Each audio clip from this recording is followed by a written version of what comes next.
talk therapy. I've been thinking about how different my life is from what I imagined 5 years ago. You remember how obsessed I was with dancing, right?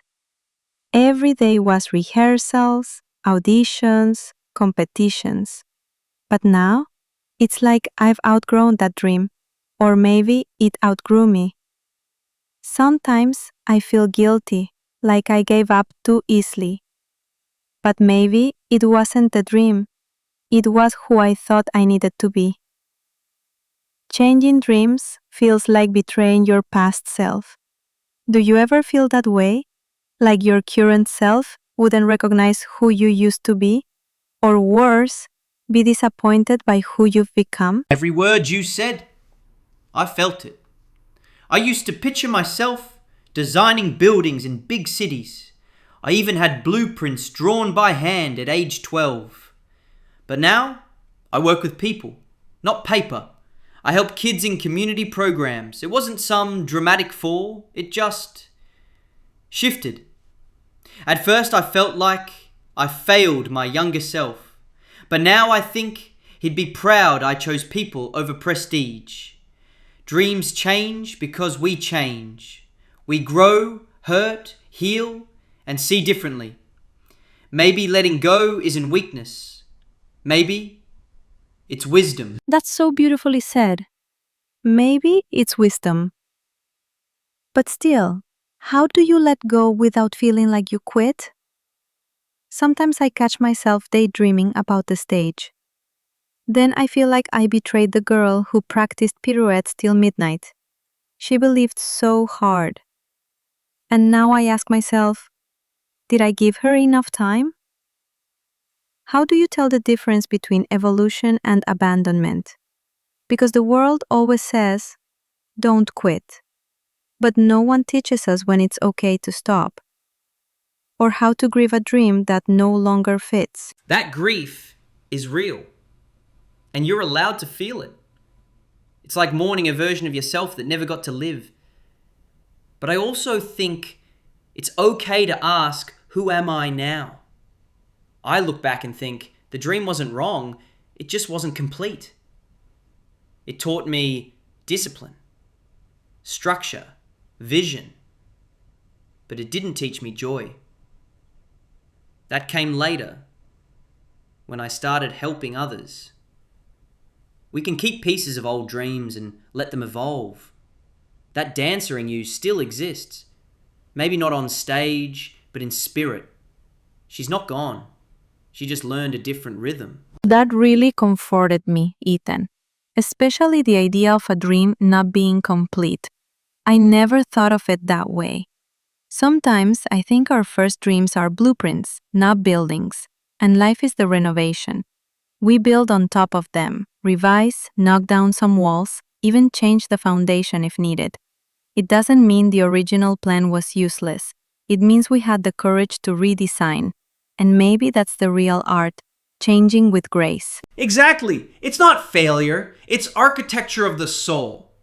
And I think we also fear what people will say. Like, didn't you want to be a dancer? Or, what happened to architecture? We don't owe them the full story, but we owe ourselves honesty. There's a difference between stopping and shifting. Shifting means you're still moving, just in a new direction. And that's something to be proud of. Because change takes courage, not just talent. Have you ever felt ashamed when explaining your new path? Like you were preparing a defense before anyone even asked? I sometimes feel like I need to justify my decision to everyone.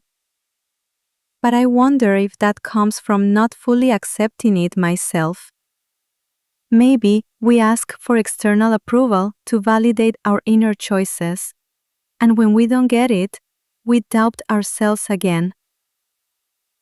I wish society celebrated evolving, not just achieving. Because we grow through detours, not just destinations. But the world keeps clapping only for the finish line, not the people who dared to change the route. Wow, that hits hard. Yes, I used to shrink my story to avoid judgment. until I realized no one else is living my life. Why give them power over my narrative? Now, when someone asks, I say, I followed a new calling. Simple, strong, and true. And most times, they respect that honesty. But more importantly, I respect it. Because I stopped seeking applause and started honoring the quiet confidence in my heart. Sometimes I wonder, what if I had kept pushing that old dream? Would I have burned out? Or maybe lost myself chasing something that no longer fed me? We're told to never give up. But not all endings are failures. Some are breakthroughs in disguise. I've started to think that walking away can be sacred, like closing a chapter that no longer serves the story. And that's not weakness, that's growth. But it's hard to explain that to people who only value results. They don't always see the internal transformation. That's the hard part, explaining internal shifts to a results-driven world. People understand wins and losses, but not redefinitions. They see the closed door, not the open window behind it. But we live in the process, not the product. And when we honor our process, we live authentically. My old dream gave me tools. My new path gave me meaning. And I wouldn't trade one for the other. Both made me who I am. And I'm still becoming. You know, I used to be afraid of not having a clear goal. Now, I'm okay with the uncertainty.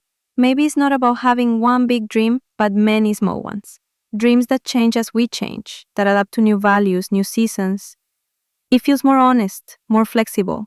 And maybe that's what life is, a series of evolving dreams.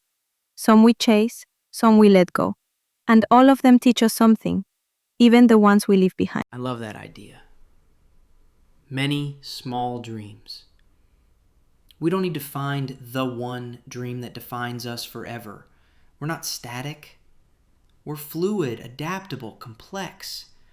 And maybe our dreams are mirrors. They reflect who we are at different stages. It's okay to outgrow some. It's okay to hold on to others.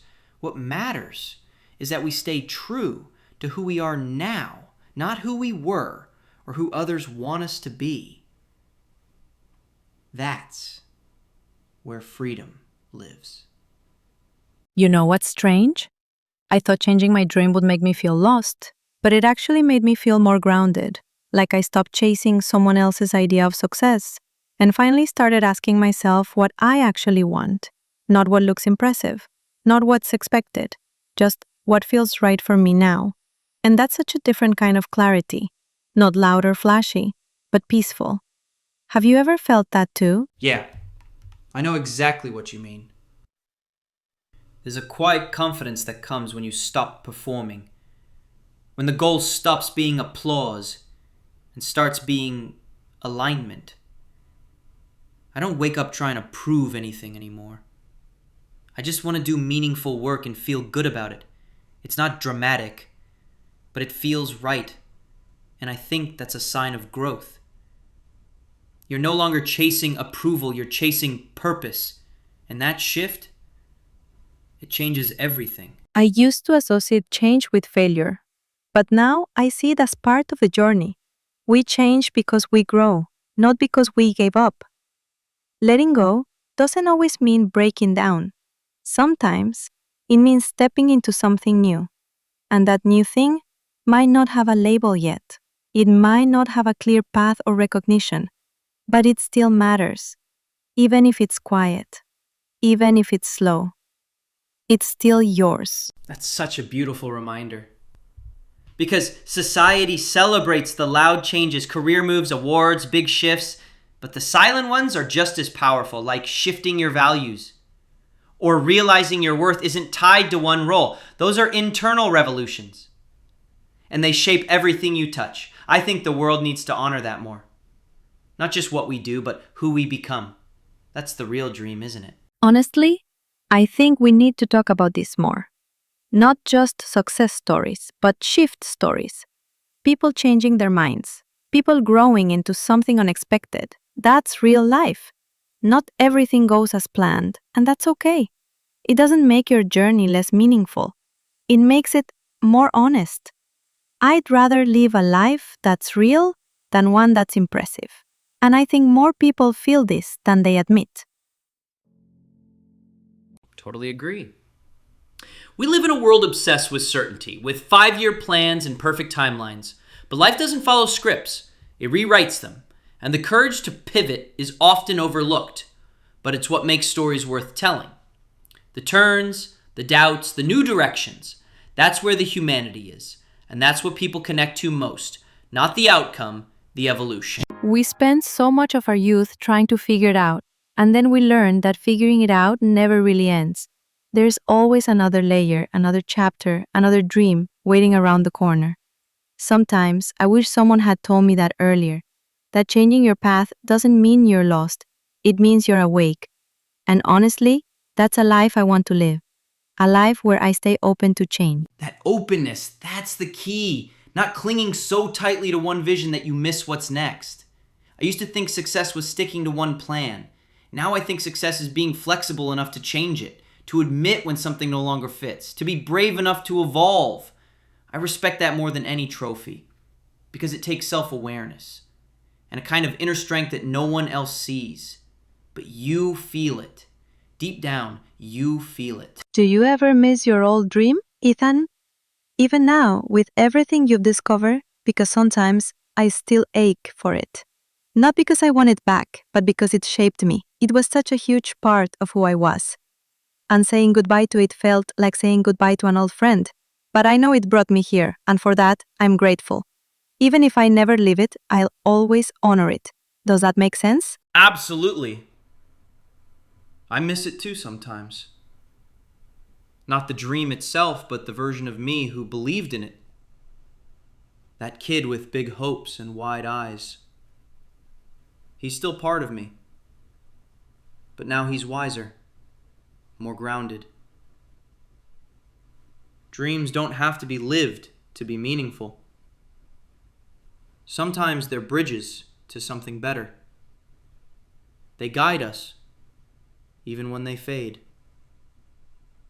So yes, honor it, but never feel bad for growing past it. This talk has helped me so much. I don't feel ashamed anymore.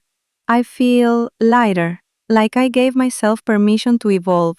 And that's the first time I felt that in years. Maybe it's not about reaching one destination. Maybe it's about living the journey fully, learning, shifting, growing again and again. And I'm finally okay with that. So thank you, Ethan. I'm glad we talked too, Sophia, because I needed the reminder myself. We're all just figuring it out as we go. Letting dreams guide us, even if they change. That doesn't make us lost. It makes us real. It makes us human. And that's the most beautiful kind of dream, isn't it? Not fixed, not final, but forever unfolding.